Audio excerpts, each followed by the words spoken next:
सुप्रभात प्रिय बच्चों। आज पद्य भाग से शीर्षक विनय के पद को हम नियमित करते हैं। सबसे पहले कवि का जीवनी और साहित्यिक परिचय से हम आपको अवगत कराएंगे। इसके पश्चात पाठगत अन्य जो बात है उसके संदर्भ की जानकारी से आपको अवगत कराया जाएगा। सबसे पहले गोस्वामी तुलसीदास भक्ति काल के सगुन धारा के सर्वश्रेष्ठ कवि हैं। अधिकांश विद्वान जो हैं इनके जन्म को उत्तर प्रदेश के बांदा जिले के राजापुर नामक गांव में 1532 ईस्वी मानते हैं। वास्तव में कुछ जो लोग हैं, साहित्यकार हैं, उनको दूसरी जन्म तिथि से हमें अवगत कराने का प्रयास करते हैं, लेकिन चूँकि टेक्स्ट बुक में जो चीज़ डाली गई है उसी को हम आधार मानते हैं। तो इस प्रकार से उनका ये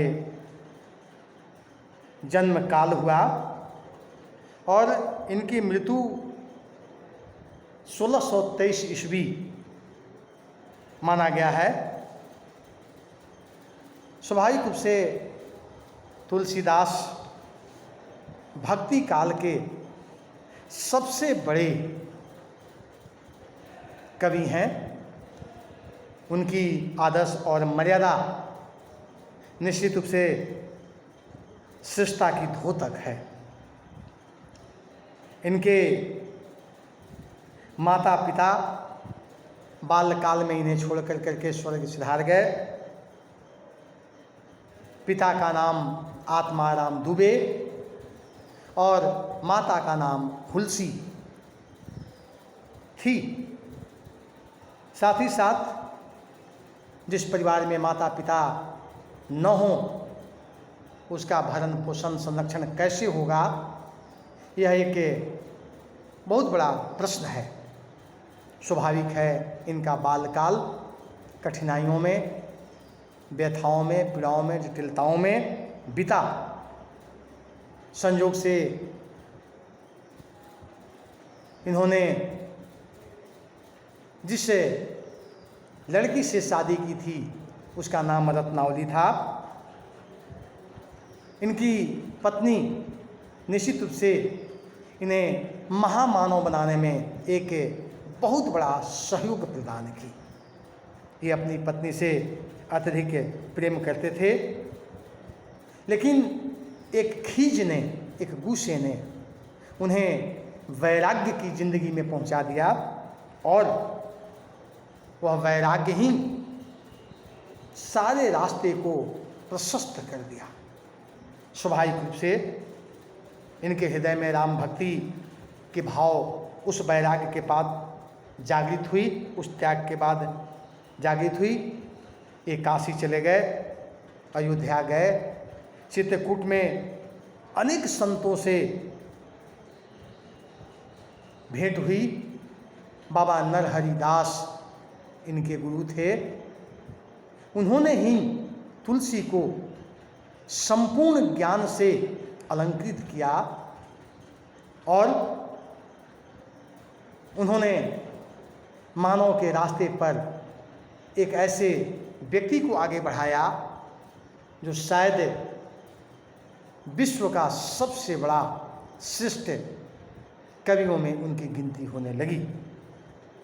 उन्होंने वेद का, पुराण का या अन्य प्रकार के जो शास्त्र थे उनकी संपूर्ण शिक्षा दी, अध्ययन कराया और मौलिक ज्ञान से उन्हें अलंकृत किया, उसमें कूट कूट करके भरा। उन्होंने ही रामायण की कथा उन्हें सुनाई थी। इसके बाद अधिकांश समय काशी में उनकी बीती। इस प्रकार से उनका जीवन का यह समय इस प्रकार से व्यतीत हुआ। अब हम लोग साहित्यिक परिचय में आएंगे। तुलसी राम के एक अनन्य भक्त थे। उनकी भक्ति दास भाव की भक्ति थी। अपने स्वामी के प्रति सेवक बनकर के किस प्रकार से सेवा करनी चाहिए, इन सारी बातों को उन्होंने बड़े ही मौलिक ढंग से सामने प्रस्तुत किया है। वह प्रस्तुति सिर्फ लेख में नहीं है, गद्य में, पद्य में, रामायण में नहीं है, व्यवहार में है, विचार में है, संस्कार में है, सभ्यता में है, और वह दृष्टिगोचर भी होती है। इनके प्रमुख जो काव्य हैं उसके संदर्भ की चर्चा हम यहाँ करेंगे।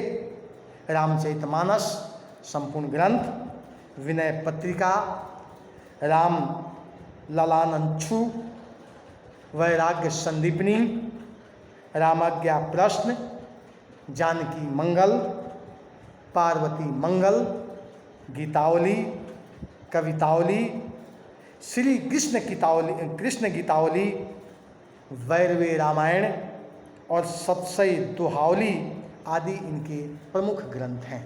लेकिन इन सबों में जो रामचरितमानस है विश्व का धरोहर है। ऐसी पुस्तक, ऐसी जनमानस तक पहुंचने वाली काव्य शायद ही किसी की है। तुलसी की इन रचनाओं में राम के चरित्र को व्यापकता के साथ चित्रित किया गया है। तुलसी के राम में शक्ति, शील और सौंदर्य, ये तीनों गुण एक साथ अपूर्व रूप से समायोजित हैं, जो रेखांकित भी होते हैं।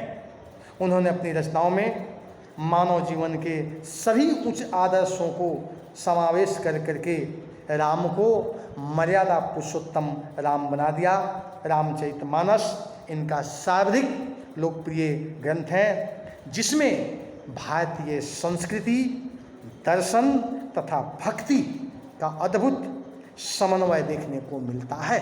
वास्तव में हम जब इस ग्रंथ को पढ़ते हैं तब भाई के प्रति भाई का कर्तव्य, माता के प्रति पिता का कर्तव्य, पिता के प्रति माता का कर्तव्य, पुत्र के प्रति माता का कर्तव्य, माता के प्रति पुत्र का कर्तव्य, इस सारे तथ्यों को इतना ही नहीं, जड़, चेतन, पशु, पक्षी, जीव, जंतु, नदी, नाले, पेड़ पौधे, सबों का बड़ा ही मार्मिक चित्रण हुआ है। अशोक, जिस पेड़ के नीचे सीता रही थी, वह शोक से अशोक हो गया।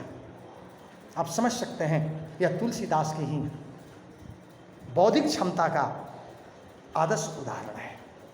स्वाभाविक रूप से इन बातों को यहाँ भी रेखांकित किया गया है। तुलसीदास की भाषा ब्रज और अवधी दोनों ही हैं। समन्वय की भावना उनके काव्य की प्रमुख विशेषता है। इन्होंने सगुण, निर्गुण, ज्ञान भक्ति, शैव वैष्णव आदि विभिन्न मतों एवं संप्रदायों में समन्वय के उद्देश्य से अत्यंत प्रभावपूर्ण भावों की अभिव्यक्ति की है। उनका संपूर्ण काव्य शिवम की भावना से ओतप्रोत है। सत्यम शिवम सुंदरम, इसी भावना से जो भी काव्य की रचना इन्होंने की उसमें इन सारे चीज़ों का दर्शन होता है। अपने काव्य में इन्होंने जिन नीतियों, आदर्शों एवं आचरणों को दर्शाया है वे समस्त मानव जाति के लिए मंगलकारी है।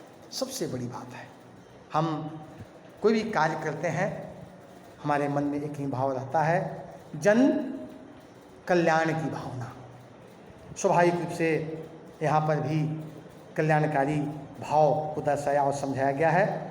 विलक्षण प्रतिभा से संपन्न महाकवि कालिदास उच्च कोटि के कवि, महान लोक नायक और श्री राम के परम भक्त थे।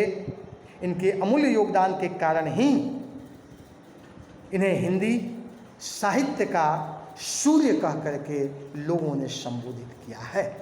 वास्तव में तुलसीदास सर्वश्रेष्ठ कवि हैं और सभी कालों में इनका जो रूप है दिन प्रतिदिन निखरता ही जाता है। तो आज के लिए इतना ही। अगले क्लास में इन बातों को नियमित रहेगा। धन्यवाद।